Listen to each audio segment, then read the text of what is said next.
سلامونه دوستانو، په دې هیله چې ټول به راته روغ او جوړ یاست. په لومړي سر کې ټولو افغانانو ته د سترې بریا مبارکي وایم. افغان کرکټ ملي لوبډلې وکولی شوله چې آیرلینډ لوبډلې ته په وروستۍ نړیوالې ورځنۍ سیالۍ کې ستره ماتې ورکړي.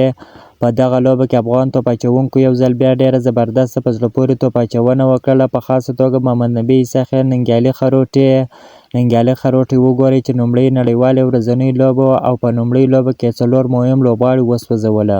په دغه لوبه کې محمد نبي عیسی ډېره خوندوره په زړه پورې توپ اچونه ترسره کړله چې د آیرلینډ لوبډلې 15 لوبغاړي وسوځول او د آیرلینډ لوبډلې پر وړاندې 48 منډې هم جوړې کړلې.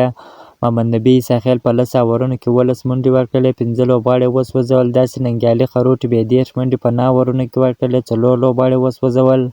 ننګیالي خروټ محمد نبي عیسی پرون ډېره زبردسته په زړه پورې توپ اچونه وکړله.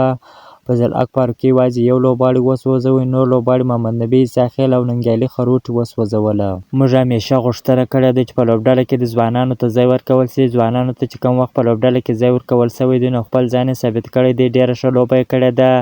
تاسو نوید زدران وګورئ چې د آیرلینډ په خلاف یې په ټیسټ لوبه کې هم ډېره زبردسته په زړه پورې لوبه وکړله. داسې سریلانکا پر وړاندې هم په ټیسټ لوبه کې ډېره زبردسته په زړه پورې لوبه وکړله.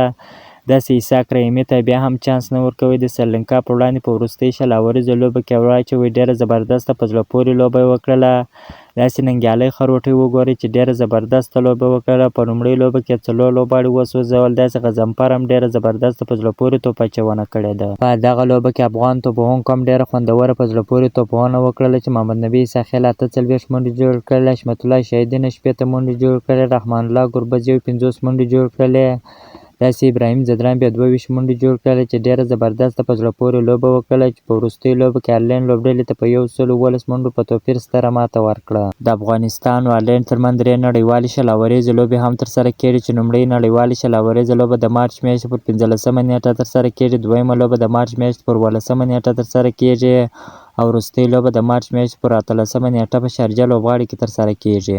که تاسو غواړئ د کرکټ په اړه باندې تازه او مهمو معلومات څخه ځان خبر کړئ نو حتما زموږ پیج سره فالو، چینل درسره سبسکرایب کړئ. د نورو تازه معلوماتو لپاره موږ سره واوسئ. تر بلې ویډیو پورې د الله په امان.